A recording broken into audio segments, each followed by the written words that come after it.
Yan, good morning, magandang umaga mga idol, magandang umaga mga ka-adventure. Good morning mga ka-journey, kumusta po kayo? Sa araw na ito, ito na naman tayo. Sabi ko nga ba, hanggat patuloy na may mga ikaklaro tayong komento, ay patuloy din natin na ikaklaro ang iilang mga isyo. Alam niyo po ba mga idol na di po ba nagbigay tayo ng payo kila Intoy at Nika doon po sa kanilang planong pagninegosyo? Nakakalungkot isipin. Hindi ko na sana papansinin pero madami po yung mga nagko-comment doon. Andun pa rin sila. At isa po sa punto na gusto kong linawin, yung sinabing napakahilig na magparinig nila Intoy at Nika. Nagpaparinig na naman daw sila para may sumuporta at mabigyan sila ng puhunan para sa kanilang negosyo. Bakit daw hindi na lang di umano magnegosyo sila ng kanilang sarili at kailangan pang ipangalandakan ito sa social media ang kanilang mga plano. Okay, ito po yung pag-uusapan natin, ito po yung lilinawin natin dahil mahalagang issue po ito mga idol, mga ka-adventure, mga ka-journey. Alam niyo po ba, sa lahat po ng mga nagko-comment ng negatibo, ganito lang po yun, tanggapin na po natin sa katotohanan na kahit ganun lang po ang bilang ni Intoy at Nika sa kanilang pong followers, running to 30,000. Pero andyan na po yung tinatawag nilang solid supporter. At kapag mayroon kang solid supporter, ibig sabihin kaparte ng pagbibuild ng iyong channel ang mga manunood mo bilang respeto at pagbibigay ng paggalang sa kanila, ay nararapat lamang na ipaalam mo ang mga plano mo patungkol sa iyong channel and at the same time sa iyong pagkakakitaan. Bakit? Dahil bilang influencer, maikukonsidera na natin ang ating sarili na hindi na tayo pag-aari ng ating sarili, kundi tayo'y pag-aari na ng ating community. Nagkakaroon lang ito ng kumbaga balitaktakan at nagkakaroon ng argumento kapag ang isang community ay nahahaluan ng mga taong hindi naniniwala sa itinatakda at itinatakbo ng isang community. In short, ito yung mga taong basher talaga sila. Kasi, alam niyo po ba mga idol, ako para sa akin, yung pong hakbangin nila Intoy at Nika ay hindi po yung pagpaparinig. Ito po ay pagbibigay respeto lamang sa kanilang manunood upang sa ganun ay mabigyan sila ng payo. Dahil kung gumawa sila ng hakbang, na pwedeng pagdating sa dulo ay halimbawa nagka-problema, maaari silang sisihin ng kanilang community, ng kanilang mga followers. Maaari lang sabihin na kasi gawa kayo ng plano na hindi nyo man lang sinasangguni sa akin. Ito po ang patatandaan po natin. May community na po ang Intoy and Nika Adventure. Hindi na po maitatanggihan. At ilan din pong mga vloggers, hindi lang po sila. Karaniwan nga po yung mga malalaki. Di po ba? Sila ay sumasangguni kung ano yung nais nilang mga plano sa buhay, sinasangguni nila yan sa kanilang community. So para sa akin, ang bagay nito ay hindi po pagpaparinig. Pagpaparinig ito doon sa mga taong basher kasi hindi nila katanggap-tanggap at hindi nila matanggap-tanggap ang kasalukuyang sitwasyon ngayon ng adventure. Sa totoo lang po, marami talaga ang tumutulong sa adventure. At pati nga po tayo, dahil nabibigyan natin ng reaksyon, lagi ang adventure. Pati ako nga po yung mga idol talagang nadadamay na sa mga pambabash. May mga sinasabing sip-sip ka kay Intoy, sip-sip ka kay sa adventure. Alam niyo po ba mga idol, sa atin naman ipagtulong lang. Pagtulong lang. Kailangan lang natin himayin ang ganitong klaseng mga issue. So, maikukonsidera natin na ang ginawang hakbangin nila Intoy at Nika ay hindi po yon pagpaparinig. Ito po ay kumbaga ibinigay lamang nila sa kanilang community upang sa ganun ay mabigyan sila ng payo kung ano man ang magandang gawin bilang expansion ng kanilang channel. Kaya nga ho tayo bilang may karanasan sa online selling ay naibahagi natin ang ating karanasan. Nasa kanila na po kung paano nila gagawin ang mga bagay nito. Ngayon, ang tanong, kung magkakaroon nga ba sila ng negosyo, may posible bang tumulong? Ako para sa akin, in my honest opinion, maaaring mayroon. Bakit? Kasi dumadagsa nga po ang tulong sa kanila eh. Di po ba? So kung hindi ito matanggap ng mga basher ng mga taong tumutulong sa kanila, and then wala ho tayong karapatan para pigilin ang anumang plano na maaaring ikaunlad ng isang tao.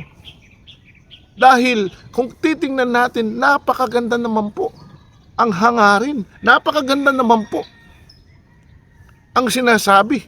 Maganda po ang tinuturan ni Intoy. Doon sa kanilang plano. Bakit nga ba sila magnegosyo? Ito dapat ang pupuntuhin natin at unawain. Bakit kailangan nilang magnegosyo? Para sa ganun ay maisakatuparan nila ang isa sa kanilang adhikain kung bakit mayroon silang channel. To provide financial sa kanilang pong charity mission.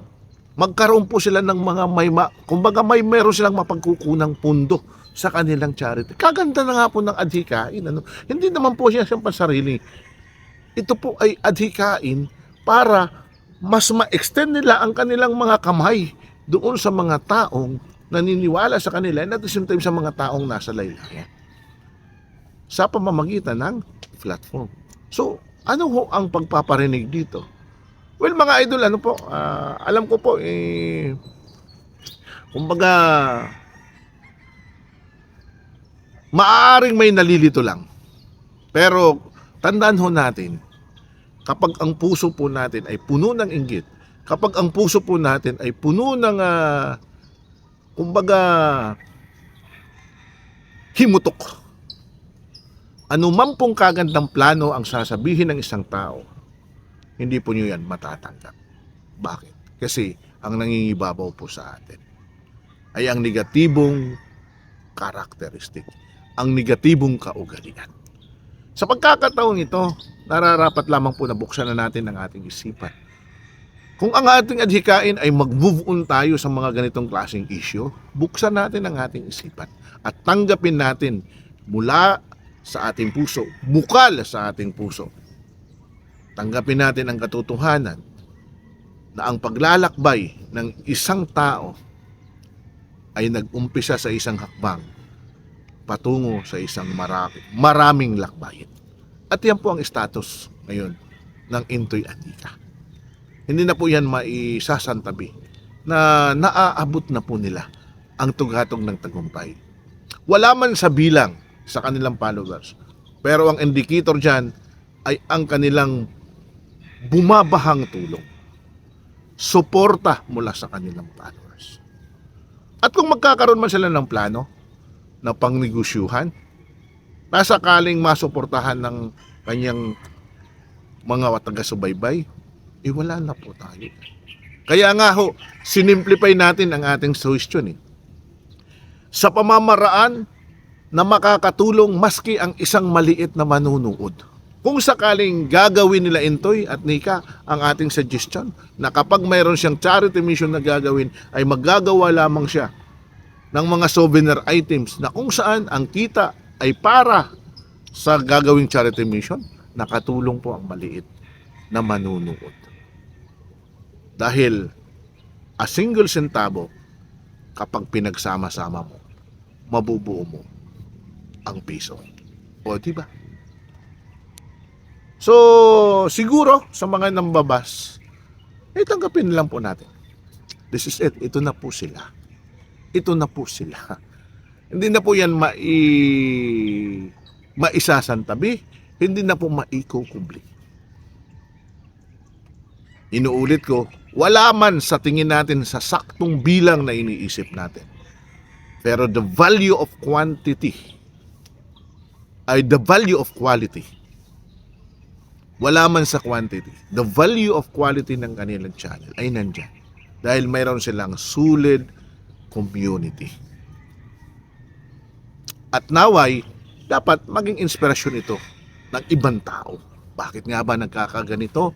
Bakit nga ba ganito ang init ng suporta ng mga tao? Ano nga ba mayroon ang Intoy Anika at ganito na lamang ang kanilang nakukuha at tinatamasang suporta mula sa mga tao? Kung sasagutin ko yan sa aking honest opinion, the reason why is meron silang simpleng pamamaraan ng pagbablog na nakukuha nila ang puso ng tao dahil naging totoo lamang sila sa bawat pagkakataon. So mga idol, ito lamang po, hanggang dito lamang po. Ito'y paglilinaw lamang doon sa isyong pagpaparinig. Siguro po ay mas nabigyan natin ng punto o malalim na punto ang isyong. Inuulit ko, ang ginawa nila Intoy at Nika ay hindi isang pamamaraan ng pagpaparinig para makaipon ng pundo, kundi isang pamamaraan lamang ng pagbibigay respeto sa mga taong nagmamahal sa kanila.